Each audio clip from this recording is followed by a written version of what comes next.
Yeah, going beautifully busy.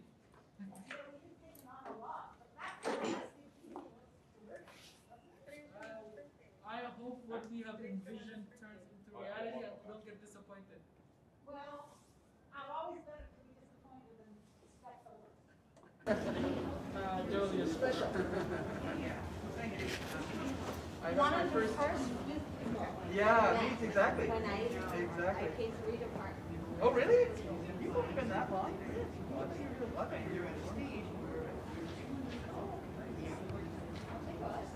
I was being like 40 about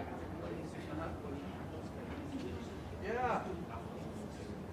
Yeah, It so looked really it's different. slowly coming to an end. So pretty much the focus of my job is to communicate with residents, grassroots groups, stakeholders, youth, and just the community as a whole to see how we can utilize the informal and formal space in Regent Park and to see how we can see what type of barriers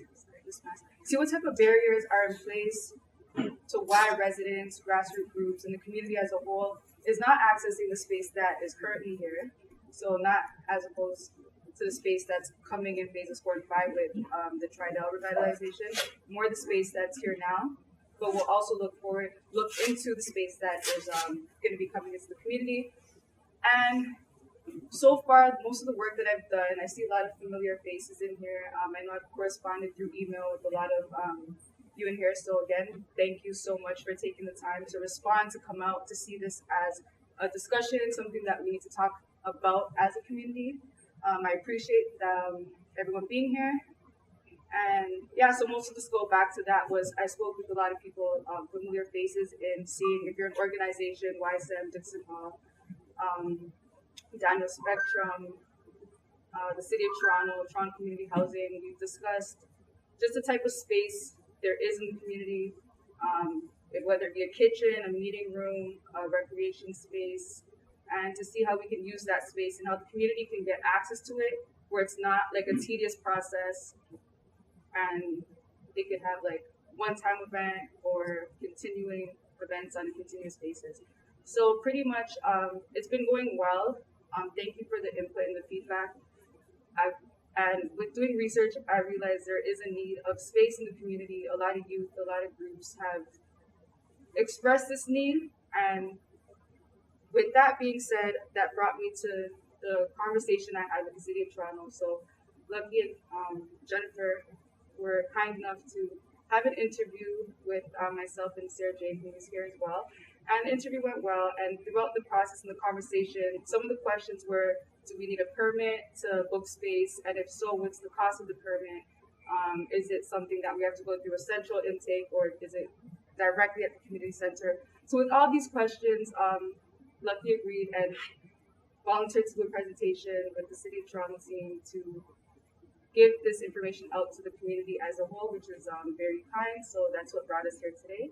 So thank you again, Lucky, for this opportunity. And yeah, so I'm gonna leave it at that. So I'm gonna do a quick acknowledgement before we start. So I'll start with the land acknowledgement for Toronto. So we acknowledge the land we are meeting on is the traditional territory of many nations, including the Mississauga of the Credit, the Anishinaabe, the Chippewa, the Haudenosaunee, and the Wendat people, and it's now home to many diverse First Nations, Inuit, and Métis people. We also acknowledge that Toronto is covered by Treaty 13 with the Mississauga of the Credit. We also want to acknowledge Dame Murray and all those who have passed, healing as a wellness for ourselves and as a community.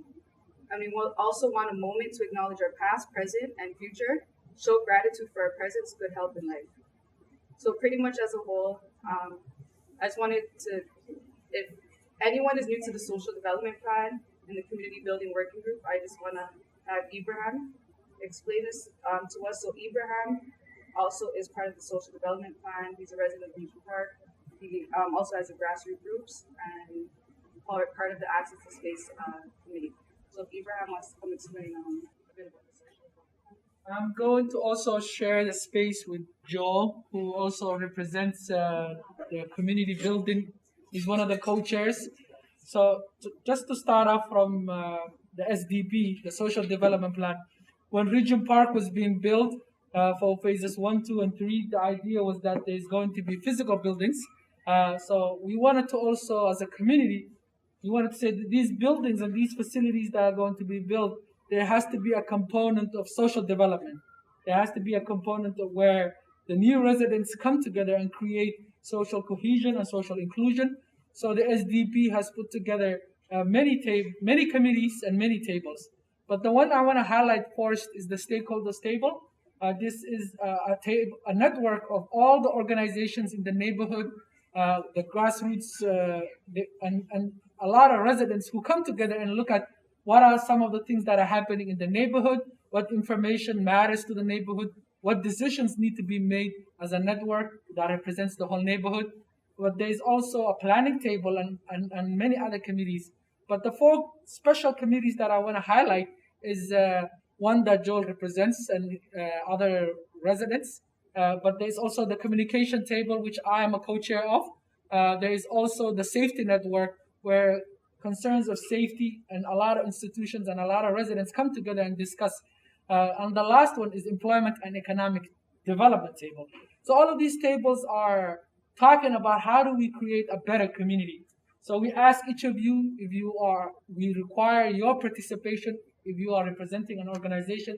If you're also representing a resident, or you live here or you work here, join us so we can build this community together. But Joel is going to talk about community building and also highlight why this topic is important with access to space. Go ahead, Joel. And just before I do that, just note, people that are up here speaking, if you could use a really strong voice, please, or I don't know if it's possible to bring a mic here. Might be not possible at this point. But just we got some people in the room that don't hear very well, so let's keep that in mind. So I'm a co-chair for the community building working group, one of those 4 that Ibrahim mentioned. And so that there's 3 co-chairs of every of these working groups. There's a TCH resident, there's a market resident, and there's an agency staff support. And that's the role that I have, is agency staff. And so this project, Access to Spaces, it came out of a lot of feedback and input from residents about what's needed in terms of community building. And one thing is there's a lot of groups, especially in the community, or people that want to be able to get access to spaces. And so we thought we'd start a project, and that's whether that's like city spaces, like here, like PFNR or TCH, or the agencies who have buildings and that have space that community groups could use. So we're trying to use this project to create more pathways for local residents to be able to use the spaces that exist in the community already. Especially this one is especially focused on indoor spaces, but it's also very clear that there's some big issues around safe outdoor spaces, especially for youth. That's not so much the focus of this project, but just to name that's been brought up on a number of occasions too. So I think that's about as much as I need to say. Yeah, the last thing I wanted to say was that since we're getting out of restrictions, there is going to be a wider community meeting that involves the whole network and the whole neighborhood. It's going to happen March 23rd at Daniel Spectrum. It's an all-day event starting 12 and ending at 9, where we will be eating food, listening to some music, and just enjoying each other's company. So I hope each of you can come as a partner, as a friend, as a community member, and celebrate what has happened all of these years that we were indoors, that the community still advocated so many of the things that so many projects has happened, so many things are going to be launched. So at Daniel Spectrum, do join us for March 23rd. Pass it back. Thank you, Joel and Ibrahim. Thank you, Joel and Ibrahim. So if anybody has, we'll also circulate that information at the end of this. And if anybody else has anything to say at the end, you can also say that. And feel free to remove your masks if feel comfortable enough for everyone to hear. And so I'm going to pass it to Lucky now and the City of Toronto for the presentation. Also be setting up some food and refreshments at the back. Feel free to get some as you're listening. And at the end of the presentation, we go to a question and answer. So I know Lucky wants to introduce the staff. So he's going to start off by introducing the City of Toronto staff. Thank you, everybody. So Thank you for joining us. If you could make sure that Leah gets your contact information before you leave, that would be really helpful for us too, okay? All right? The person that's going to present the whole permitting structure to you is somebody that's been in Regent for upwards of 10 years. She served us well and has moved on. So she's now over at another facility called Canoe Landing, but was gracious enough to come on back and do this presentation for us. So I'm going to turn you over to Lizette now. It's good to be back. It's good to be back. Can everybody hear me okay? Yeah. Through all my years, I have learned to make my voice project, being a mom and a grandma. So here we go. It's been great to come back. It's good to see so many great familiar faces. It has been a while since we've been here, since the last time we introduced the permit process. There has been a few changes since the last time we met. The city revamped the process early last year. So there will be a few little bumps that we will have to go through the permit process. I know the whole idea is to make sure that we let you know how it works and to make it easier for you. But as you guys know, we work for the City of Toronto, and there's a set process that we have to follow. So usually the first thing that you would do is either come in or send an email to your friendly community CRP. Ask them if they have space, whether it's for a community meeting, a family gathering, a baptism. You'd be surprised. We have hosted many things here at Regent. The first thing that we're going to do is make sure that we have space available for the permit, that you have a class account with the City of Toronto, also to make sure that the account is in good standing, and that there are no due payments on it, and make sure that we read any alert text on the account that they have has been placed on the account. Okay. Now, this is part of the thing that is new. Once in a blue moon, you come and you created an account. We only collected your information once. Your financial statements, your nonprofit number, and that was it. Now we're going to have to review that every year. Okay? So your category will be reviewed and designated differently every year, depending on the information you're providing. Okay? Have to make sure that the CRPs will look to see if there is space available at the facility, whether your request can meet the deadline that is requested. Usually for permits, we need at least 2 to 3 weeks to be able to process an application. Okay, so you always want to make sure that you plan way ahead.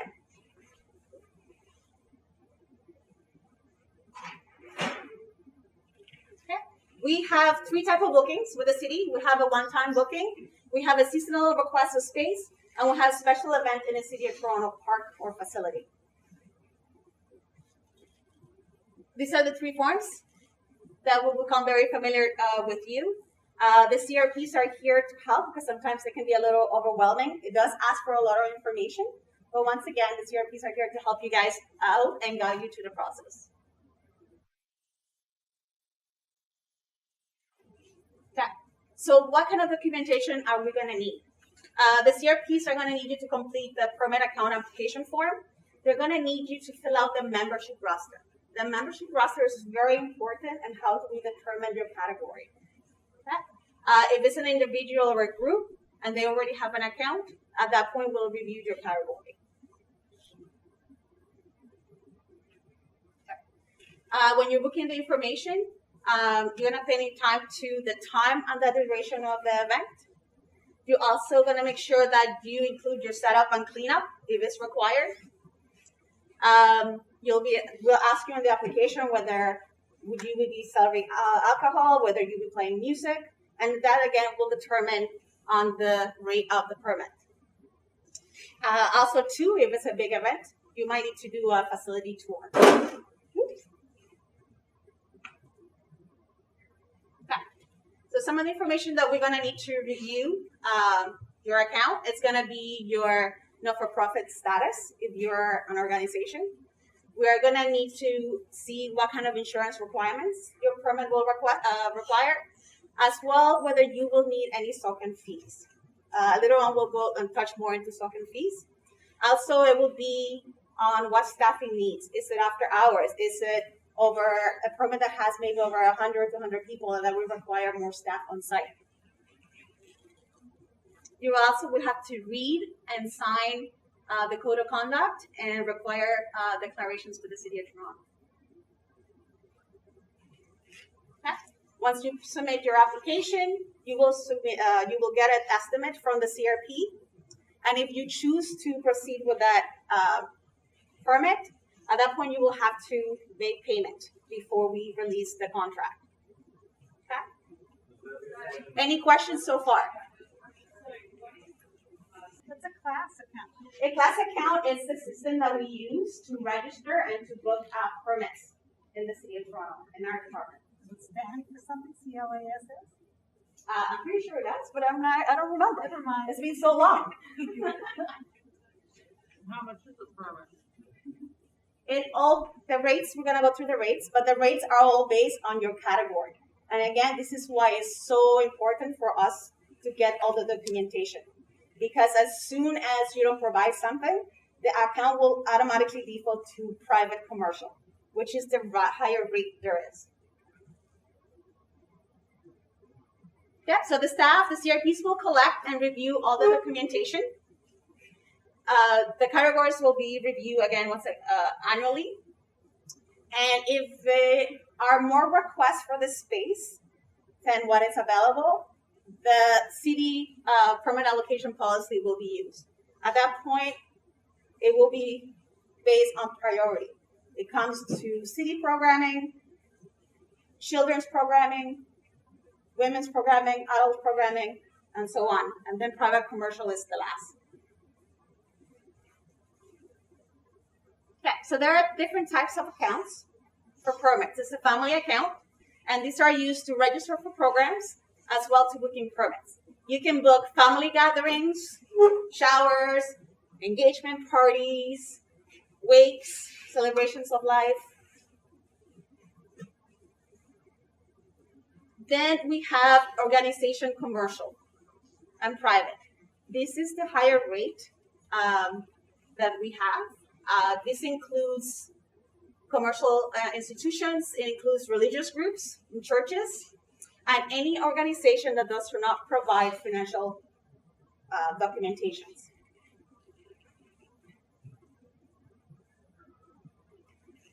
The third one is an organization not for profit. This now has two subcategories, which are not-for-profit resident and not-for-profit non-resident. In our area, because our buildings are free centers, we use both. So anyone who lives outside of 5 kilometers from Regent Park or Wellesley or North Innes will be considered a not-for-profit non-resident. To be considered a not-for-profit resident, you have to live within 5 kilometers radius of the community center.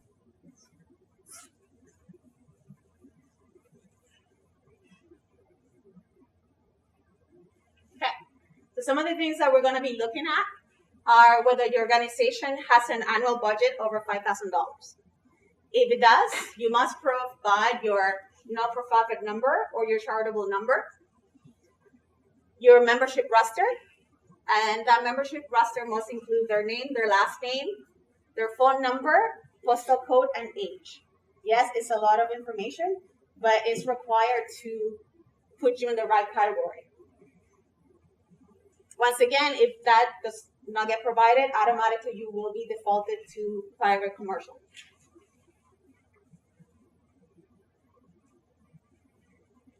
Okay, for organizations that have a budget of less than $5,000, you could be endorsed by a supervisor. So that means you will have to set up a meeting with the recreation supervisor in your area. You will have to show that you have a volunteer board, and you must provide the last AGM minutes. You must also provide either a constitution or a letters patent, as well as any financial statements that you might have.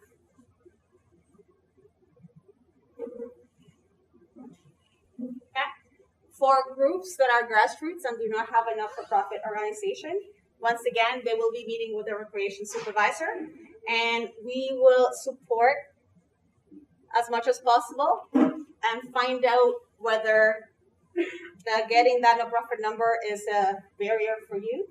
We will try to teach you how to get that not-for-profit number, and you will be given a timeline to get it. Okay? If you do not get it within that timeline, then automatically you will be defaulted back to private commercial.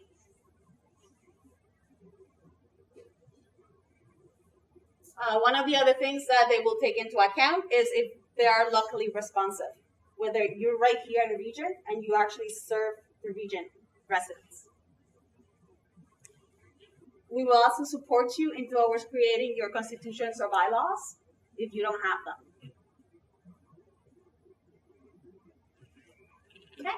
Once the group information is reviewed by staff and everything is good, you're in good standing, you don't owe the city any money, you have provided your not-for-profit information, then we move on to the booking process. And once again, if the group decides that it is too much work and you do not want to go through a not-for-profit process, automatically, again, you will be defaulted to private commercial. Any questions? How long is the timeline? Yeah. How long is the timeline for setting up a nonprofit? We give a 1 year. So for booking spaces, you only recognize registered organizations. Yes. And if you do not have that, you have two choices. You either go as private commercial and pay that rate, or we help you towards getting that goal and getting that non-profit number from the province. Can you repeat that question so that everybody can hear? What was that question?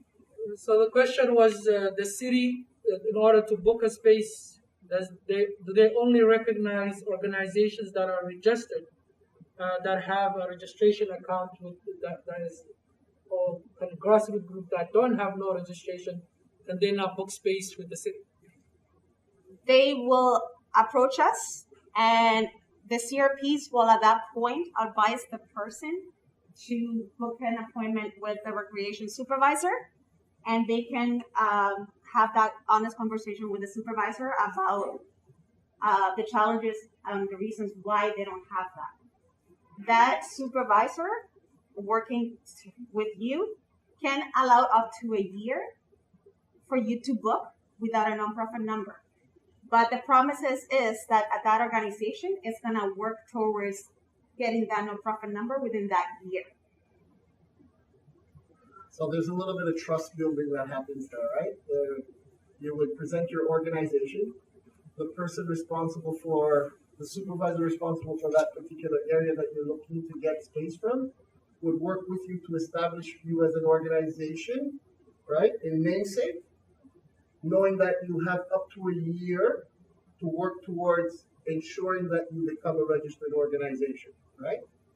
Okay, does that make sense?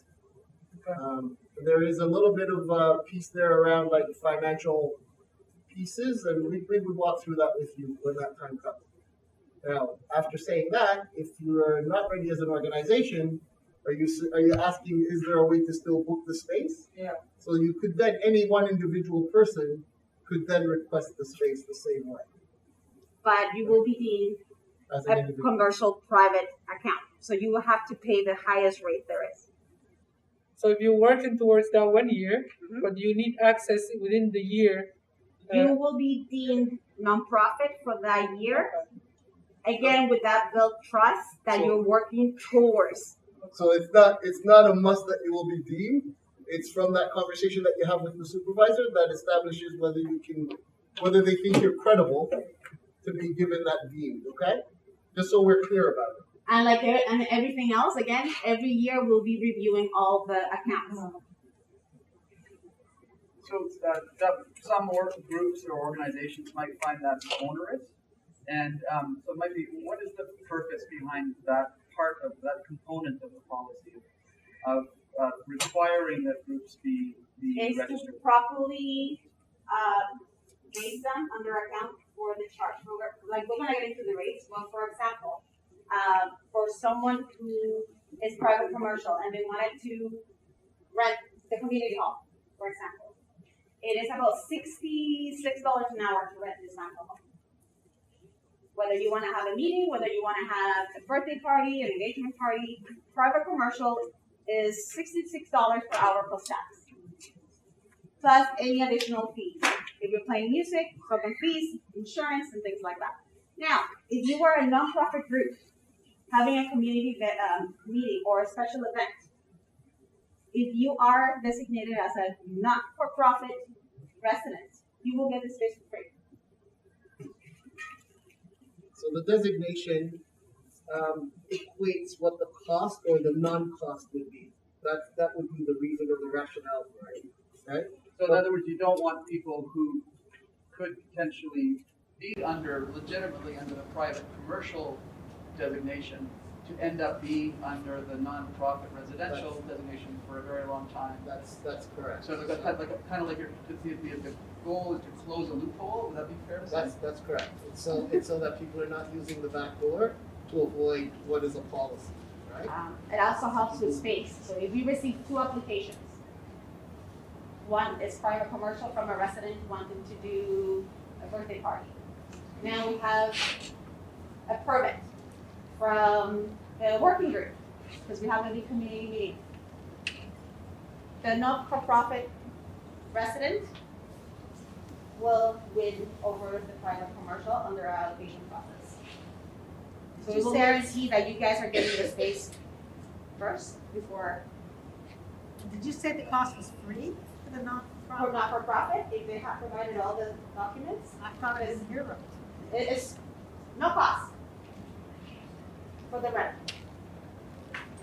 So yes, it takes a little longer to make sure you provide all the financial information, but through the year is one way. To make sure that you get the space and that it doesn't affect your bottom line. We all know that our organization groups that they're not made of money, right? And they have to make sure that they stretch what they have. So just to clarify, I think Lizette will get into this. So the space is one thing, and then there's equipment cost that's separate. So, but I'm sure we'll get into that afterward. But just so you understand, your designation is for the space. That comes at. That's it. Right? Okay, there are times that our groups, because of the business nature, they're not able to provide a membership roster, for example. Alcohol Anonymous is the best example. Because of that, them or any other agency that has concerns regarding showing who their membership is, they will have to book a meeting with the recreation supervisor, and then management will decide whether you have enough basis to not provide it and move on, or whether you have to provide it. At the end of the day, it will be your choice, but again, it will affect the way we categorize your account.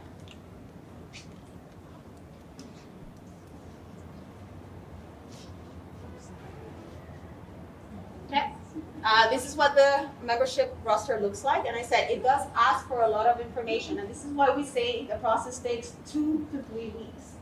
We're gonna ask you for their name, their last name, their age. We're gonna ask you for their gender. We will ask you for their phone number and postal codes, because we will have to check whether they meet the requirements to be a not-for-profit resident or whether they will be non-resident, because they will be in charge for non-resident. Any concerns? Any questions regarding providing that information?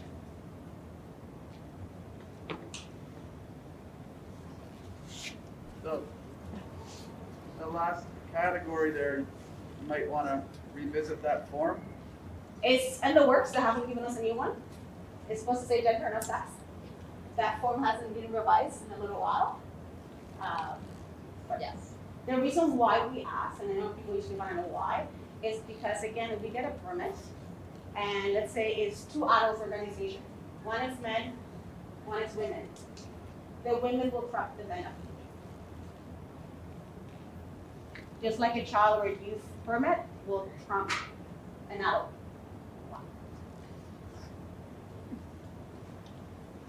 Yeah, question.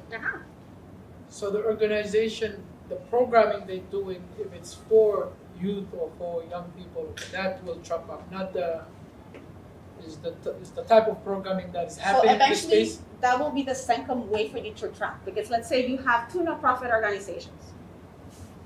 One is an adult one and one is a youth. Both nonprofits, but two different age groups. The youth one will trump the adult. Is that the organization, the services they provide, if they provide birth services? Some organizations provide services for everybody. Yes. But it will be based on that application, right? Like in that application, we ask you all the time, what is it that you're doing? Like the CRPs will ask you, what kind of event is it, right? So we are going to have a youth community information meeting regarding safety. Is there a seniors rate? Yes, there is. You got it. Everybody's out for themselves. Huh? Yes. No, don't worry. You're up there too. Okay. So now, reduce and waiving fees. This is something that you can do because regardless whether you're designated as private commercial or as a nonprofit agency, the cost might be cheaper, but it might still be a barrier for you or someone. So after you have your permit, you're able to send or ask the general manager of Park, Forest, and Recreation to get a reduction in fee. This reduction in fee is only up to $1,000 of your permit, and it only counts towards the rental. So any other extra fees, you will still have to pay. Okay? You have to, in order to get this, you will have to send communication to her office, and at least a month ahead before your permit. Any questions? Say that again. So the only place you can get your permit reduced or your fees waived, the application has to go to the general manager of Parks, Forestry, and Recreation. We cannot make that call The from us. GM is the only person that can decide that. And it will only be up to $1,000 of the rental. I thought you said it's free. No, for example, if it's a non-resident, someone who lives, let's see, who can I put out as an example? Bum, bum, bum.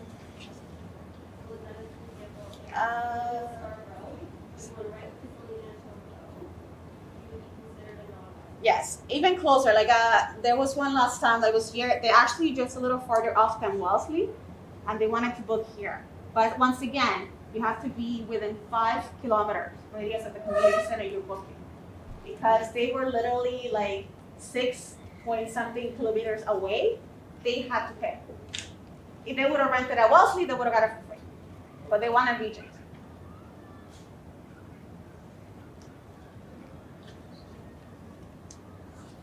So is this the postal code of the organization?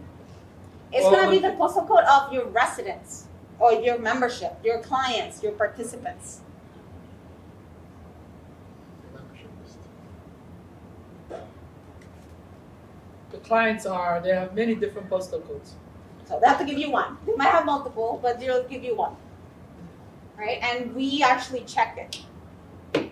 That's why we have their phone numbers. We will call, we'll verify age, we'll verify postal code, and we will verify the distances between those postal codes. Because you must meet the 90% residents in order to get that category.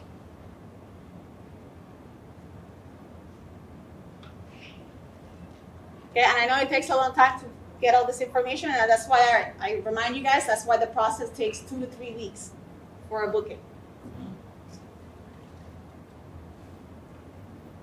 It's a little small, so you might not be able to see it, but this will be, I believe, sent out to you guys afterwards. But just to show you the differences, like I meant, the banquet hall is $66 for someone who's private commercial. For a nonprofit, non-resident adult, it's the same price. They don't get any discount. For a not-profit, non-resident child or youth, they get the space for $32. For a nonprofit agency that is non-resident older adult, they pay $32 as well. And this is when you see that the nonprofit resident, whether it's adult, youth, or older adult is free. The biggest difference will be like the gym. The gym is like $205 per hour. If you were a nonprofit agency, you will pay $165. If you were a not-for-profit resident, it would be free. I know we understand there's a big hassle to get the documents that we ask, but like I said, it makes a big difference to go through that process. So registered programs does not get covered under permitting items. This is if you're looking to book the space to run a program as an organization or as an individual by yourself. Okay, does that help? All right, I think I speak loud enough. I don't think I need it. So SOCAN fees, these are the extra fees that no matter what category you are required to pay. These are the royalties that we pay for the composers and artists that create the music that we play. The fees vary depending on the type of the event. If you're only playing music, there's one fee. If you are playing music and you're dancing, there's another fee. So depending on your event, that fee will vary. What is an approximate fee of that? It's right here. So for example, for a permit that is only playing music, but there's no dancing, for a permit that has less than 100 people, it will be at basically $23 to play. If it was music and dancing, for a permit under 100 people is $46. For a permit under 300 people is $66, and it just keeps increasing depending on the size of your permit. The city does not keep these fees, this automatically goes to the organization. Okay. Other extra fees that you might be charged on are for staffing. Whether your permit requires to stay in the building after our business hours, whether you have a really large community event and you know you're going to get over 200-300 people, we might have to charge you extra fees to have staff for crowd control. Staff for all classes of permits? Yes. How many staff do you decide is appropriate? We usually go 1 per 100 staff, for 100 people. 1 staff per 100 people. Extra. What comes with the space? No Hmm? staff? No. The space rental basically comes the space, tables, and chairs. That's it. Anything extra, if you require a projector, you require the microphones, whether you require extension cords, there's a charge for all of that. There can also be a charge for tables and chairs. We just choose not to generally charge it. Yes, there is. So if I was, let's say, hosting a meeting here that is qualified for resident free, Mhm. and does the staff have to be there, No. or you guys? For a meeting, no. If you were having a special event, it's a different story. So staff has to come with special events, Yes. If it's a large special events, yes. and how many staff do you decide is appropriate? It depends on the size of your permit. Like I mentioned, if it's, for example, what we go with is the type of the permit will determine the staff as well. But we usually go with 1 staff per 100 people. Extra, because we already have staff on site, right? There are always mitigating circumstances to how staff are attached to a permit, Ibrahim. So for instance, you could be looking to book the space and it's going to be a political event. And we know from the flyers that are out there and the culture that's out there that there could be some volatility, right? And so to ensure that you're able to use the space in the most appropriate way, we take a number of different approaches. We might ask you to provide security. We might ask you to provide a different level of coverage with the permit, or we might insist that we place additional staff within your permit to ensure that the permit gets managed, right? But these are all conversations that would be had with you before a fee is attached to your permit. Just so you understand how those staff charges come about, okay? But generally, if it's within the operating hours where staff are here, we don't generally ask for staffing fees. But if we're closing at 10 and you're going to go till 11, If it requires 4 staff for the building to operate, then generally you will end up paying the staffing fee, right? On the aquatic side, there would be other reasons why they would attach a staffing fee for the space. Just a big reminder, when you are submitting your applications, that you have to build in your setup and takedown as part of that permit. Okay? You don't get that for free or outside of the permit. So make sure that you determine how much time you're gonna need, because that will have to be built in. We actually allow you access basically 10 minutes prior to your start time.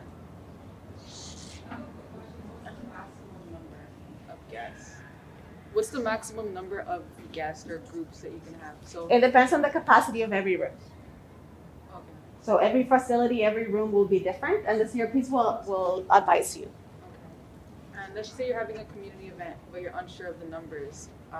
Do you have to have like every number that's there? You're better off saying more than less, because what happens if you go over what you tell us, we can cancel your permit if safety becomes an issue. So if you think you might get 60, you might want to tell us 80. Right? I always put the number high. For example, this is why the facility tours are important when you're booking. For example, this room, depending on what the event is, on how the setup is, you can accommodate up to 190 people in here. You add tables, you add a different kind of setup, then that becomes less. Yes, so for the aquatic center, anytime you're booking the pool, you would be responsible to cover the staffing costs. We have legislative requirements for what needs to be, what staffing requirements we have. So usually if you're booking the pool, it would be outside of our regular building hours based on city programming. So you would be responsible for the various number of staff we need on the pool deck. So if you have a small permit, it might be 2 staff. If you're looking at every single amenity in the aquatic center, you're maybe looking at 10 to 15 staff.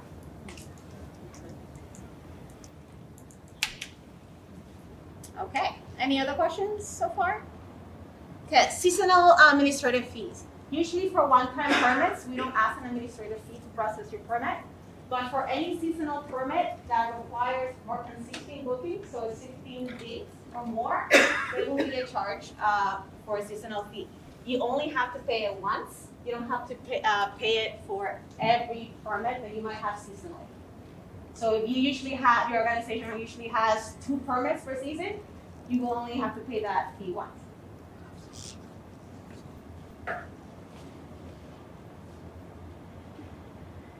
Some other extra fees that you can pay through your permits are tables, there are chairs, projectors, there's insurance. Depending on the nature of your permit, we might request insurance. You can provide your own or you can purchase it through the city.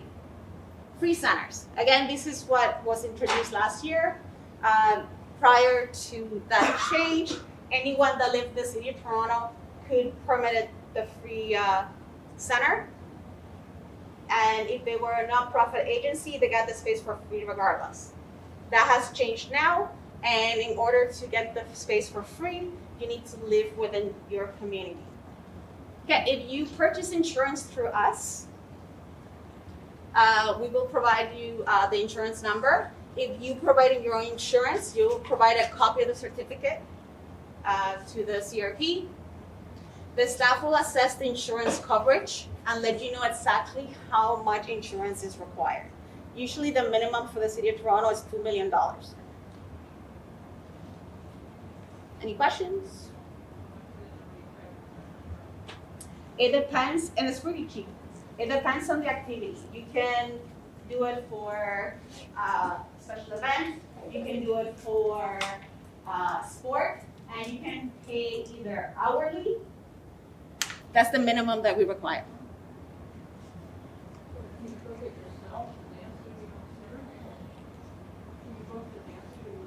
Yes, you can.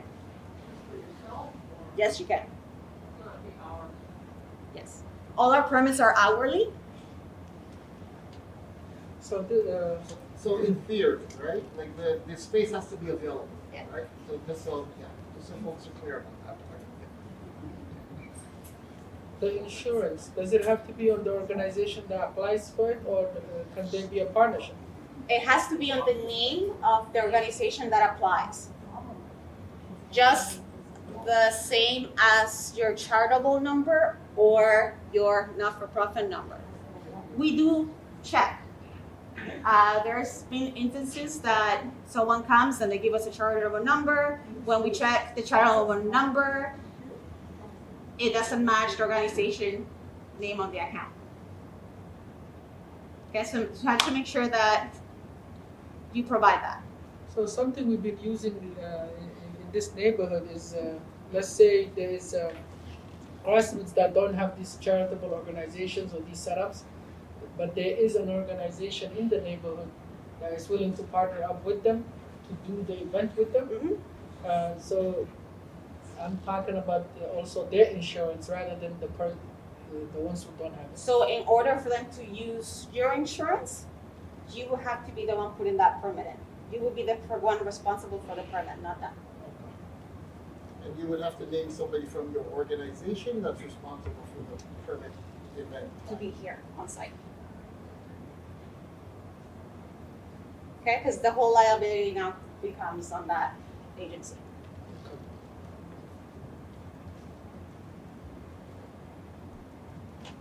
Okay, so providing an estimate. So the CRPs at that point will receive your application. They will ask all the questions that they need to ask, all the documents, and they will provide you with an estimate.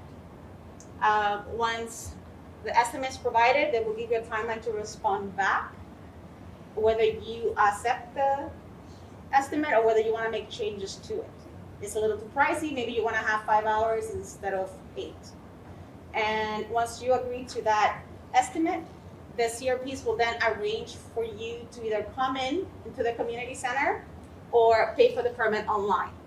Once we receive payment, we will process the permit in our system, and then we will set the contract for you for signing. Nothing is ever firm or confirmed until you get that contract and we get it back signed. Until that happens, you have no permit, there's nothing confirmed.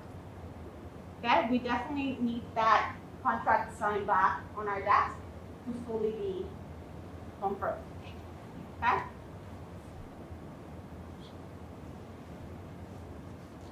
Any questions? Okay, to pay online. You do have the option. In person's better, because at least you can sign the contract one time, any last minute questions you can ask. But if you are not able to, you're able to pay online. The CRPs will give you your full balance and will let you know how to log into the online system. They will tell you the full amount and they will give you a deadline. So for example, if I process it today, I'm gonna call you and say, okay, or email you, it's ready to go. The total amount is $150. You have till 4 p.m. to pay it. Once you pay it, you will email back the CRP a screenshot of the confirmation of payment. If the CRPs do not receive it by 4 o'clock, they will then delete your booking from the system. We cannot leave it. We get in big trouble. So it's not like we don't want to, but we get in big trouble. We cannot leave it. It will be deleted. And then you will have to contact the CRP, and the CRP will have to process the permit in the system again, and then you will start the process. Any questions? It's very easy to pay online. All you need to do is put in your organization number as well as your PIN number. You will go into my account. You will go into future payments, and it will show what it is due. You can pay by Visa, MasterCard, and then you just take a really quick screenshot and email it back to us. Okay? In person, you have more choices. In person, you'll be able to pay by cash, check, debit, Google Pay, you name it. Okay? Just so you know, the only payment that we do not take is American Express. It's such a disappointment when someone gives us and we're like, sorry, we can't. So yeah, no American Express. Okay. To firm all your bookings, like I said, we will need the contract back. As well, there is a declaration of compliance and anti-harassment. A lot of you are used to signing this form already because it's been around for the last about 3-4 years. And it basically indicates the code of conduct while you are in the City of Toronto facility. Okay, cancellations must be done at least 21 days prior to your booking.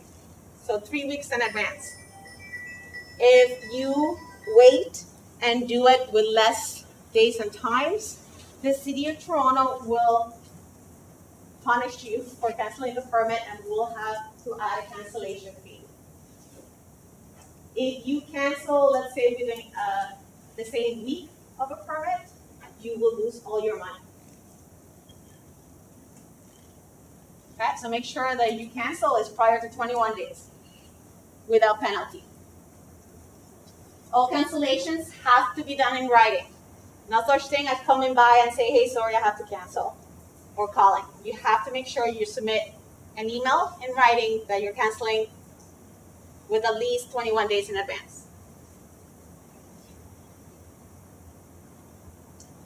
Special events in the park. A lot of our organizations book permits for the big park, whether you wanted to book maybe something on Stinky's Park or even the athletic grounds during the permit times. Those permits are done through client services. There's a different process and a different form for you to complete. What we have always done is, even though we don't process the paperwork, we assist you in the process. We help you fill out the information. We assist you talking to the permit officer, and try to make it as easy and painless as possible. Okay? They are really, really strict with their timelines, right? As some of you already know, especially for eventual events of the park. They require at least 8 weeks in advance for applications to be submitted. Okay, so if you want to have something on one of the outdoor spaces, at least 2 months in advance.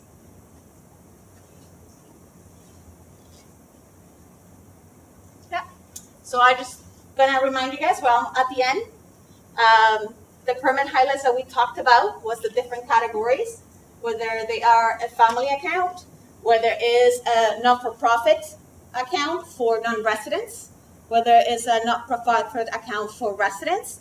They all have their own different benefits. Our priority usage when we get applications are, again, the priority is by programming at our community center, come always first. Organizations with not-for-profit residential that are youth or child. Organizations not-for-profit residential that are older adults or adults. And then organizations who are not-for-profit, non-residents, anyone who lives outside the neighborhood, or have a 90% of Toronto residents, and then the private and commercial groups. And just a reminder that church groups belong in private commercial. They're not considered not-for-profit, even though they have a not-for-profit number. Any questions? Okay. Once again, if you're a not-for-profit agency and you would like to ask for the fee to be waived or have a reduction, you're welcome to request that to the General Manager of Park, Forestry, and Recreation with at least a month prior to your rental date. And that request has to be done in writing. And at that point, you will have to provide on a letterhead for the organization pretty much the same documents you provided to us. Your financial statements, your not-for-profit number, your AGN minutes, and things like that. Any questions? The church part. Even though they have registered non-profit, they're still commercial? They're commercial. They collect fees and donations, so they are considered commercial private. Folks, this is basically the same thing for our own departments. Even though, for example, for our own departments, there's no cost. For other city departments, majority of them, there's no cost. For departments that actually make revenue, they have to pay us when they book their space, even though they're City of Toronto department. So for example, Toronto Water, TTC, Waste Management, they have to pay to book our spaces. And guess what? They don't get not for profit, not nothing. They have to pay private commercial. No preference. Out of curiosity, does that CPS pay too? TPS, no. They get the space for free. Public Health will get the space for free. SDFA, People and Equity, those departments that will get the space for free. Their process of booking is the same as anybody else. They have to fill out an application. There is a fee. It's just there's an adjustment process that we go through and that we get audited for that then takes the rental fee away.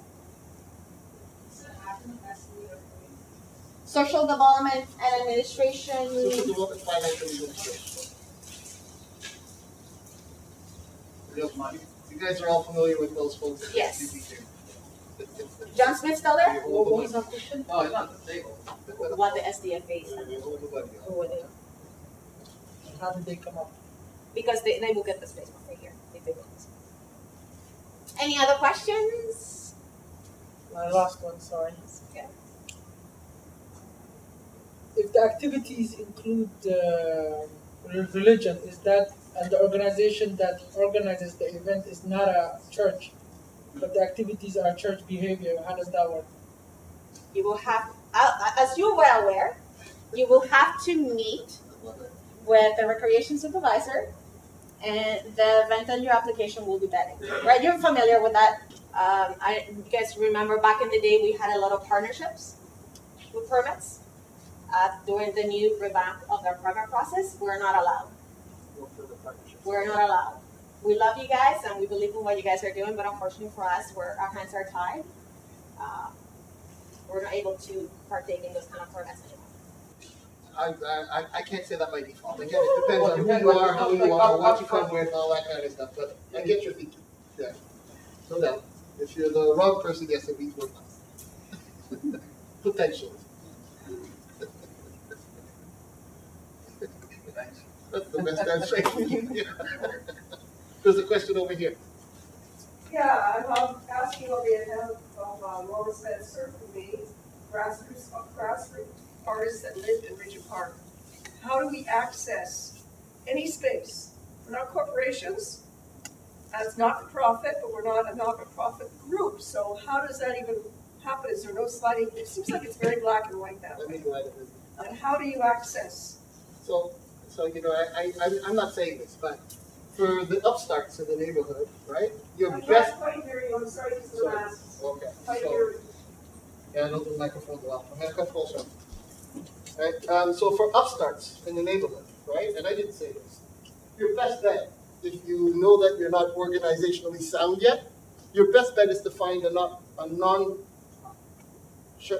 charitable organization that's already on our stream and partner with them to submit your permit plan.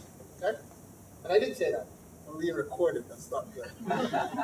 But that's kind of the only way to adjust to Because this is a city hall bylaw, right? This is part of a city hall thing. It's got nothing to do with local community groups or. Jen, do you want to speak to the anything. policy?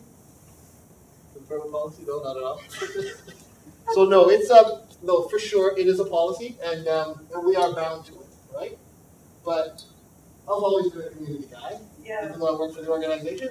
yeah. So I'm always suggestive about meaningful ways that folks can utilize better ways to access the system, because that's really what it's about, right? Right, So we have a policy, we have to work within the guise of the policy, but okay. how can you better tool yourself out? Yeah, Especially when you're doing stuff locally, and we know that. But, yeah, and it represents the community itself, the work that Roma does, For sure. and even some of the work I do, yeah. Yeah, for sure. You know, Okay. and we know that. We know who are the credible people that are going to work Sure. locally, Okay, and we will work with you. We will even sometimes refer you to an organization that could assist or will assist you to ensure that you can continue to do the work you do. thank you so much. Okay, Yeah, good. that's the best way Yeah, forward.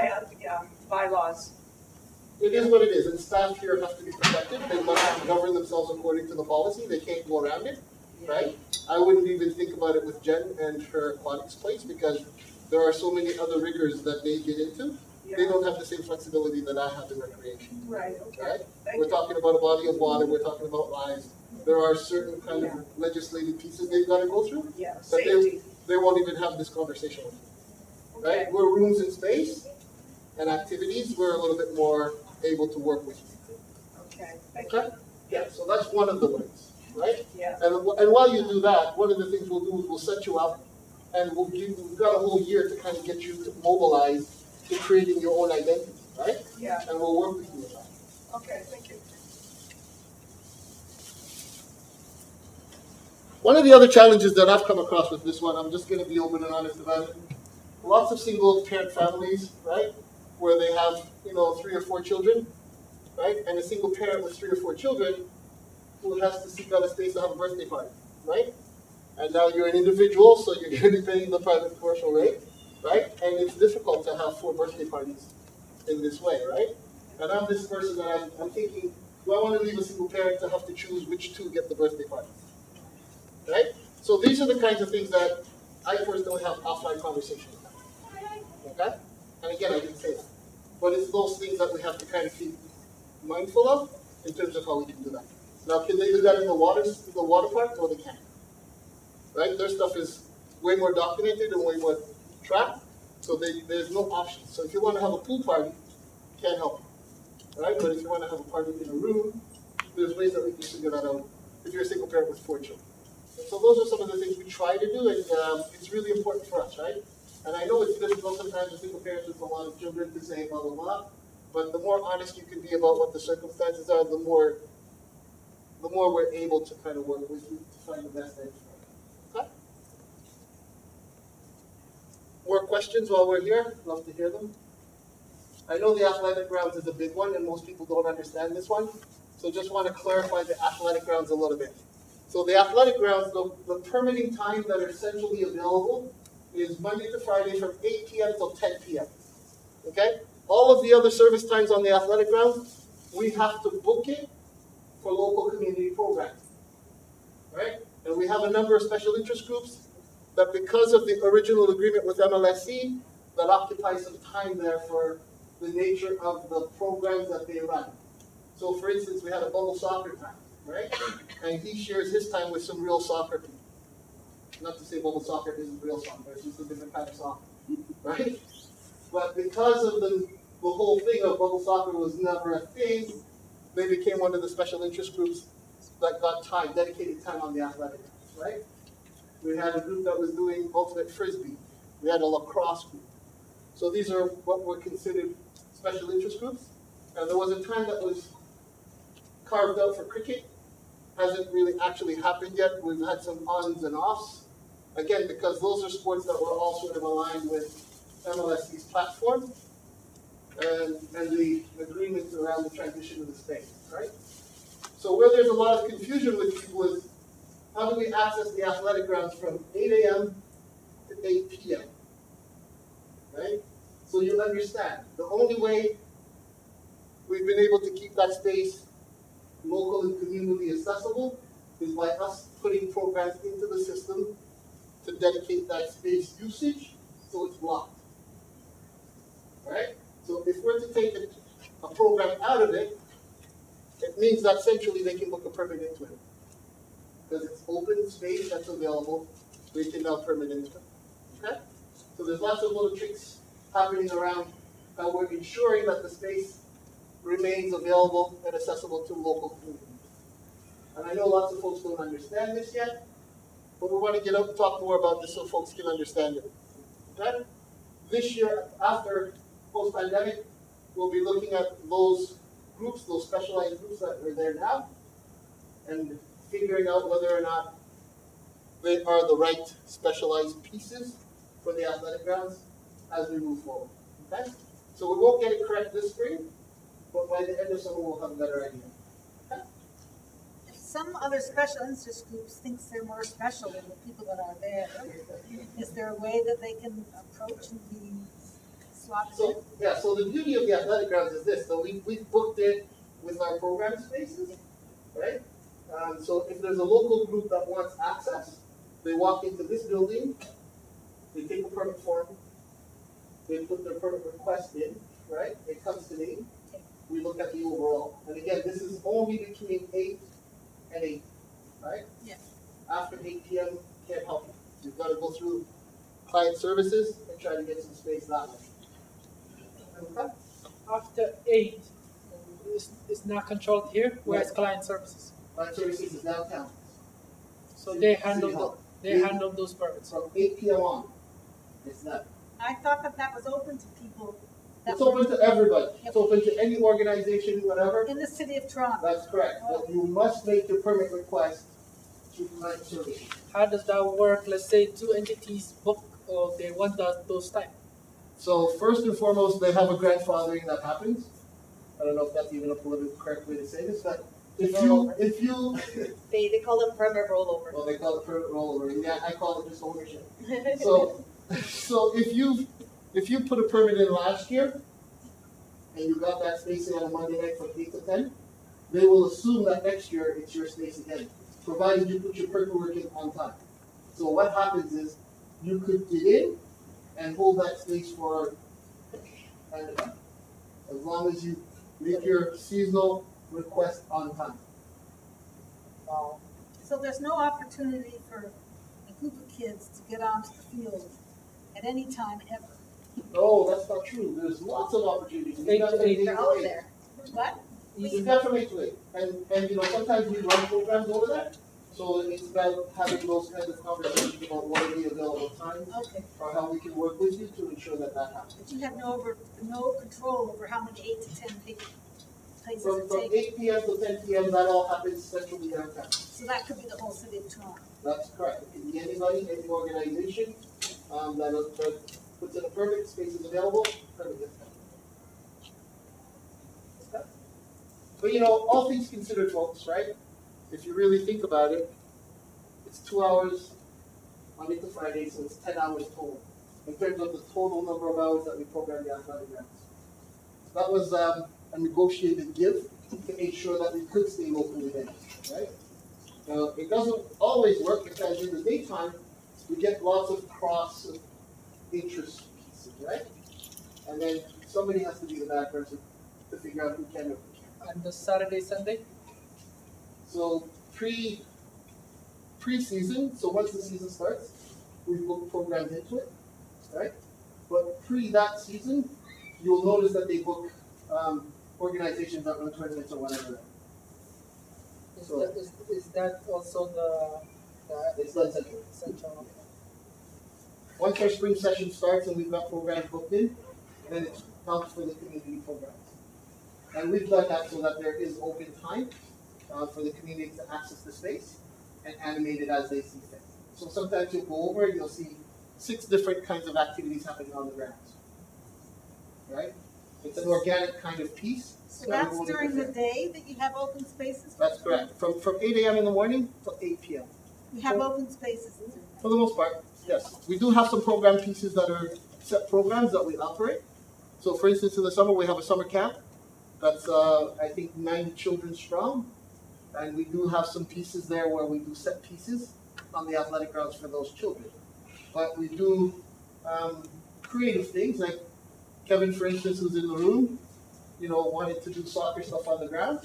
So last summer, for instance, we introduced campers to soccer through him. So it allowed us to have one half of the field for the campers and one half of the field for him to do some of his soccer stuff. And it worked well because he shared his expertise delivering that kind of development to our children that were in camp and also did his piece on the other side at the same time. So for instance, let's say Saturday and you do put those programs in for Saturday. Not for instance, they're in. Okay. And local community members want to put in, make use of those times. All they have to do is come in here. They have to come in here and we have to sort through it. Okay. And this has been now, I think, 3 years. I think COVID kind of set us back because during the pandemic, there was really we didn't touch the athletic grounds. We left it as a communal space. So everybody could do as they please with it. Now, post-pandemic, we're going to get back into here's how the athletic ground works. And I think it's going to become a little difficult again, but we're going to go there. And your office is here in this building, or no, it's not? At times, yes. No. At times.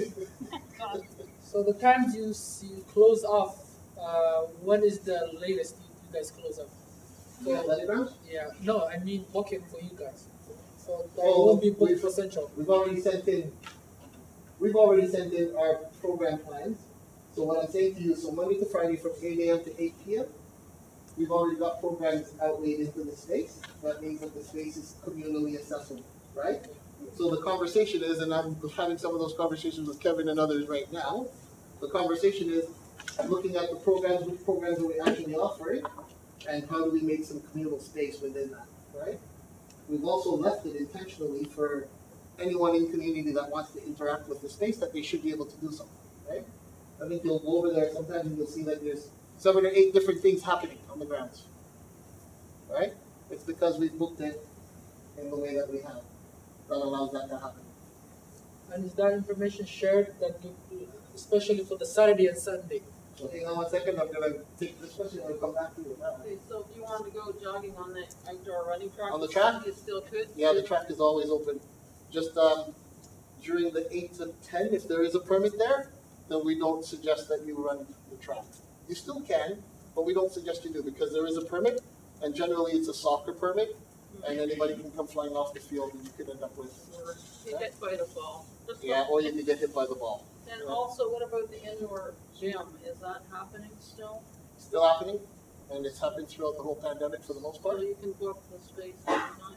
So the gymnasium, are you speaking of the The gym or the upstairs where upstairs, the the running workout? track and the weights. Yeah, so there's no more reservation. You know, we've got all kinds of, we've got scheduling there. Again, we've tried to identify, for instance, I think now Mondays it's women's only. Women's only from 6 From 6 p.m. Yeah. From 6 p.m. till Till 9 p.m. right. And so we've aligned that. We used to have Tuesdays where the gymnasium upstairs, the workout space was women's only, but we have women's only programs in the gymnasium below on Mondays. And so to align it, we've moved the women's only time for the weight room to Mondays. So, and then there's women's only programs down below. All right, but you can pick up a schedule and see how that Hard works. to know what's open and what's not with all Yeah, this yeah. pandemic. No, we're all open now. So to add to that, so when you put your full programs that are up and running, that would be a good reference to look at the schedule, understand what's running, and then if you want to book the space, just avoid. 110%. You can call into the front desk. I've heard from some folks, if you call into the front desk, you can't get the right answer. But you can also try calling into the front desk, and hopefully people will give you the right answer. If the answer is wrong, call back and tell them they're wrong. Sorry, the schedule, I'm assuming it is, because I've done a lot of programs for First but it is available online. It is. Can't hear the question on the side. Is the program available online? And it is. So like all the information for the programming available for everyone's access online at the City of Toronto website. Parks and Recreation. Yep, it's Parks all and online. Forestry, Recreation, fun guide. Yep, and we do these little cute in-house little things that you can take away with you. And it gives you a good idea of what's happening in the building too, okay? Back to you, sorry. So I was interested in Saturdays and Sundays that you already have put in for hold to be used by you guys. So the interest here is on Saturdays and Sundays, is there a block of time that a group locally can book some time and get space on the field? Yes, right? that the Central that will not give Yeah. away.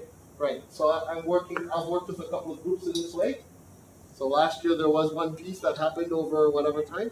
So yeah, the answer to your question is it is possible. They just gotta come in here and we've got to sort through. Okay? Now will that happen every week? Not likely. Right? In all fairness to being able to share the space for the different types of activities. Right? So if we put one group in there every Saturday, then we create a dysfunction. And if I end up with 10 interest groups that want to book the time, how do I justify it? Because now we don't have any communal space. And that's what I mean. Let's say locally, everybody's interested more. So the interest groups like maybe soccer, and if Not they maybe it is. and there is another soccer group that wants to do that. I think the hardship is not for them. The hardship is for them to know one another and not one person get it, but to share the field. Things like that can happen. It's a lot like what we're trying to do with the Saturday night basketball piece now. Right, Kenneth? So, yes. Okay. So the work is in progress. Right? As much as you hear, otherwise the work is in progress. We are trying to do that. All right, I just thought I'd take some time to talk about that athletic grounds because I know that there's all kinds of misunderstandings about it, and I wanted folks to be clear about it. Okay.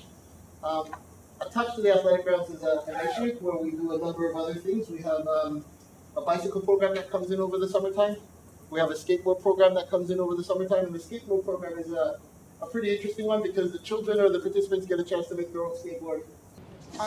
I guess in response to like everything, Lucky and Jennifer is gonna provide me with a list with like all the spaces available.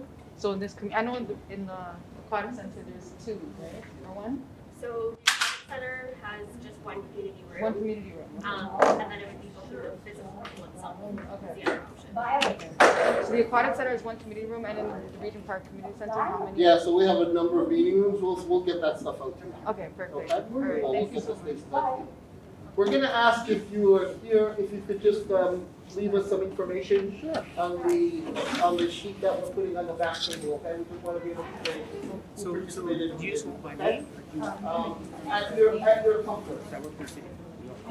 Thank you again for joining us. We appreciate it. Make sure to like, comment, and subscribe, and hit the notification bell so you never miss out. If you want to see more, head on over to our social medias. If you want to see more, head on over to our website.